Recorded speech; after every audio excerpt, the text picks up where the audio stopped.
আসসালামু আলাইকুম। এখন শুনবেন সংবাদ শিরোনাম। প্রধান উপদেষ্টাকে নির্বাচনের প্রস্তুতি জানালেন সিইসি। ভোট গ্রহণের সময় 1 ঘণ্টা বাড়িয়ে চলতি সপ্তাহেই তফসিল। জান্নাতের টিকিট বিক্রি করা দলের ৭১-এর ভূমিকার কথা মনে আছে জনগণের, বললেন তারেক রহমান। দুর্নীতি বিশৃঙ্খলার লাগাম টেনে ধরতে পারে কেবল বিএনপি। এনসিপি, এবি পার্টি ও রাষ্ট্র সংস্কার আন্দোলন নিয়ে নতুন জোটের আত্মপ্রকাশ। একসাথেই অংশ নেবে নির্বাচনে, সামনে আরও বাড়তে পারে পরিধি। খালেদা জিয়ার সিটি স্ক্যান রিপোর্ট স্বাভাবিক, জানালো মেডিকেল বোর্ড। চিকিৎসা সহ সার্বিক খবরাখবর নিতে আজও হাসপাতালে পুত্রবধূ জুবাইদা রহমান। আগারগাঁয়ে মোবাইল ফোন ব্যবসায়ীদের সড়ক অবরোধে সীমাহীন ভোগান্তি। দফায় দফায় বৈঠকে আসেনি সমাধান, কাল দোকান বন্ধ রাখার ঘোষণা। অভ্যুত্থানের অজ্ঞাত ১১৪ শহীদের পরিচয় শনাক্তে দেহাবশেষ উত্তোলন শুরু। রায়ের বাজারে নিখোঁজদের স্বজনের ভিড়। আসসালামু আলাইকুম। এতক্ষণ দেখছিলেন সংবাদ শিরোনাম, এখন দেখবেন বিস্তারিত। সংসদ নির্বাচন ও গণভোট একই দিনে হওয়ায় ভোট গ্রহণের সময় 1 ঘণ্টা বাড়ানোর সিদ্ধান্ত নিয়েছে নির্বাচন কমিশন। সকাল 7:30 থেকে শুরু হয়ে ভোট নেওয়া হবে বিকেল 4:30 পর্যন্ত। চলতি সপ্তাহেই ঘোষণা হবে নির্বাচনের তফসিল, জানিয়েছেন কমিশনার আবুল ফজল মোহাম্মদ সানাউল্লাহ। বলেন, মঙ্গলবার থেকে দেশের বাইরে পোস্টাল ব্যালট পাঠানো শুরু হবে। ভোটের আগের রাতে কেন্দ্রে কেন্দ্রে নির্বাচনী সামগ্রী পৌঁছানো হবে। আচরণবিধি মানার ক্ষেত্রে কঠোর থাকবে ইসি। নির্বাচনী প্রস্তুতির অংশ হিসেবে কয়েক সপ্তাহ ধরেই মাঠ পর্যায়ে সমন্বয়, নীতি নির্ধারণ ও প্রক্রিয়াগত পরিবর্তন নিয়ে কাজ করছে নির্বাচন কমিশন। রোববার বেলা 11:15টায় শুরু হয় কমিশনের 10ম সভা। আলোচনা হয় তফসিলের সময়, পূর্ববর্তী ও পরবর্তী কার্যক্রম, গণভোট, পোস্টাল ব্যালট সহ কয়েকটি বিষয়। সভা শেষে কমিশনের পক্ষ থেকে ব্রিফ করা হয়। জানানো হয় চলতি সপ্তাহেই তফসিল ঘোষণা করা হবে। তার আগে রাষ্ট্রপতির সাথে সাক্ষাৎ করবে পুরো কমিশন। জাতীয় সংসদ নির্বাচন ও গণভোট একই দিনে হওয়ায় বাড়বে ভোটের সময়। ভোটদানের লাইনে সামনে বড় করে গণভোটের প্রশ্ন ও বিষয়গুলো ঝোলানো থাকবে। যেখানে সিক্রেট বুথ আর বাড়ানোর জায়গা নাই, সেখানে প্রয়োজনে একটা আলাদা বুথই করতে হবে। আমরা ভোটের সময় 1 ঘণ্টা বাড়ানোর সিদ্ধান্ত নিয়েছি, সকালে আধা ঘণ্টা এবং বিকেলে আধা ঘণ্টা। অর্থাৎ এখন ভোট শুরু হবে সকাল 7:30টায় এবং চলবে বিকাল 4:30 পর্যন্ত। সংসদ নির্বাচন ও গণভোটের প্রস্তুতি সম্পর্কে প্রধান উপদেষ্টা ডক্টর মোহাম্মদ ইউনূসকে অবহিত করেছেন প্রধান নির্বাচন কমিশনার এএমএম নাসির উদ্দিন। সন্ধ্যায় সিইসির নেতৃত্বে নির্বাচন কমিশনাররা রাষ্ট্রীয় অতিথি ভবন যমুনায় প্রধান উপদেষ্টার সঙ্গে সাক্ষাৎ করে নির্বাচন আয়োজনের অগ্রগতি সম্পর্কে জানান। বৈঠকে সিইসি নাসির উদ্দিন জানিয়েছেন, নির্বাচন আয়োজনের ক্ষেত্রে সব ধরনের প্রস্তুতি সঠিক ও সুন্দরভাবে এগোচ্ছে। ফেব্রুয়ারির প্রথমার্ধে জাতীয় নির্বাচন ও একই দিনে গণভোট আয়োজনের জন্য কমিশন সম্পূর্ণ প্রস্তুত। ইসিকে পূর্ণ সহযোগিতা করায় প্রধান উপদেষ্টাকে ধন্যবাদ জানান সিইসি ও নির্বাচন কমিশনাররা। এ সময় নির্বাচন কমিশনের প্রস্তুতিতে সন্তোষ প্রকাশ করেন প্রধান উপদেষ্টা। বলেন, সুষ্ঠু ও নিরপেক্ষ নির্বাচনের স্বার্থে কমিশনকে সব ধরনের সহযোগিতা অব্যাহত রাখবে সরকার। জাতিকে একটি সুন্দর নির্বাচন উপহার দিতে অন্তর্বর্তী সরকার প্রতিশ্রুতিবদ্ধ।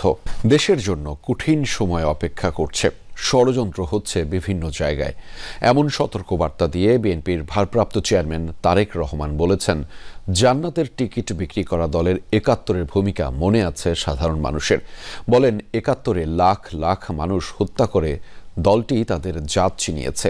ক্ষমতায় গেলে দুর্নীতির লাগাম টানার পাশাপাশি আইন শৃঙ্খলা পরিস্থিতি নিয়ন্ত্রণে রাখার প্রতিশ্রুতি দেন বিএনপির ভারপ্রাপ্ত চেয়ারম্যান।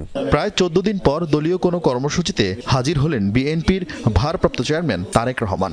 আগামীর বাংলাদেশ নিয়ে বিএনপির পরিকল্পনা ছাত্রদলের নেতাকর্মীদের জানানোর কর্মসূচির সমাপনী সেশনে ভার্চুয়ালি যোগ দেন তিনি। আমরা জনগণ যে সিদ্ধান্ত দিবে তাই আমরা মাথা পেতে নেব। তারেক রহমানের বক্তব্যের বড় অংশ জুড়ে ছিল তার দলের দেশের জন্য আগামী দিনের পরিকল্পনার কথা, যেখানে সিঙ্গাপুর, কানাডার মতো দেশ বানানোর স্বপ্ন দেখানোর চাইতে গুরুত্ব ছিল স্বাবলম্বী বাংলাদেশের।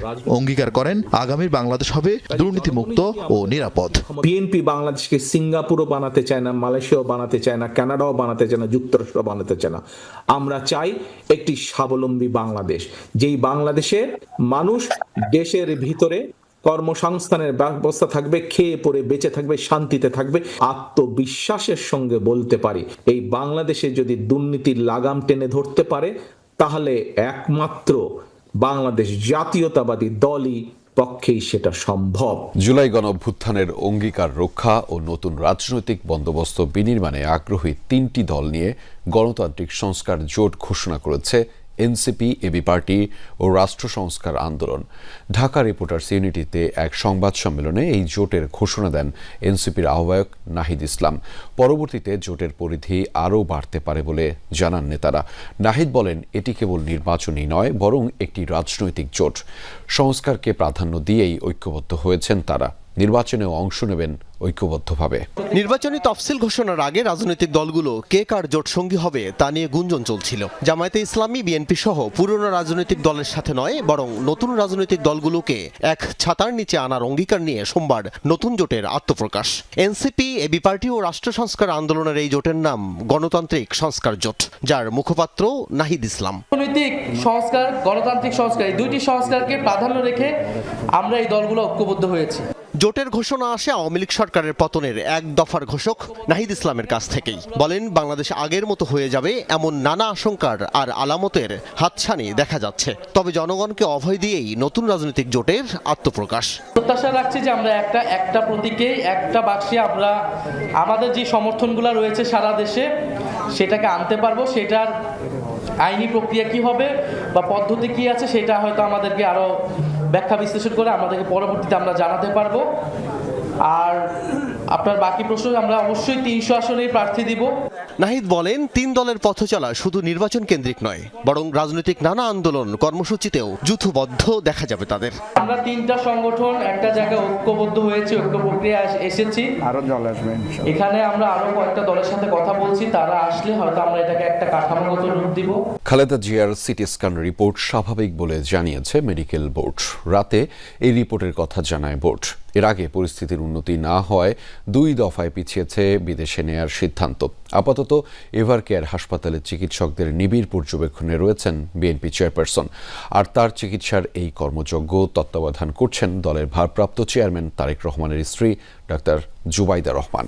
গেল 15 দিন ধরে দেশের মানুষের দৃষ্টি এই হাসপাতালে। লম্বা সময় জুড়ে বিএনপি চেয়ারপারসন বেগম খালেদা জিয়া চিকিৎসকদের নিবিড় পর্যবেক্ষণে রয়েছেন এখানে। কয়েক দফা দাবিতে দিনভর আগারগাঁয়ে বিটিআরসি ভবনের সামনে অবস্থান করেছেন আন্দোলনরত মোবাইল ফোন ব্যবসায়ীরা। এ নিয়ে সরকারের সঙ্গে দফায় দফায় আলোচনা হলেও কোনো সমাধান আসেনি। এই অবস্থায় রাতে আন্দোলন চালিয়ে যাওয়ার ঘোষণা দিয়ে বিটিআরসি ভবন থেকে সরে যান তারা। এর আগে দিনের বেলায় তাদের সড়ক অবরোধে দেখা দেয় তীব্র যানজট। সীমাহীন ভোগান্তিতে পড়েন সাধারণ মানুষ। জুলাই গণঅভ্যুত্থানে অজ্ঞাত 114 শহীদের পরিচয় শনাক্ত করতে দেহাবশেষ উত্তোলন কার্যক্রম শুরু হয়েছে। সকালে রায়ের বাজার কবরস্থানের গণকবর থেকে মরদেহ উত্তোলন শুরু করে সিআইডির ফরেনসিক টিম। ডিএনএ নমুনা সংগ্রহ করে পরীক্ষা নিরীক্ষার পর শহীদদের পরিচয় শনাক্ত হলে পরিবারকে মরদেহ বুঝিয়ে দেওয়া হবে। এর আগে সিআইডির প্রধান জানান, আন্তর্জাতিক প্রোটোকল মেনেই শহীদদের পরিচয় শনাক্ত করা হবে। 24-এর গণ অভ্যুত্থানে সব রক্তচক্ষুকে উপেক্ষা করে রাস্তায় নেমে এসেছিল ছাত্র জনতা। স্বপ্ন এক নতুন বাংলাদেশ গড়ে তোলার। সেই অভ্যুত্থানে শহীদ অনেকেরই মরদেহ এখনো খুঁজে পায়নি তাদের পরিবার।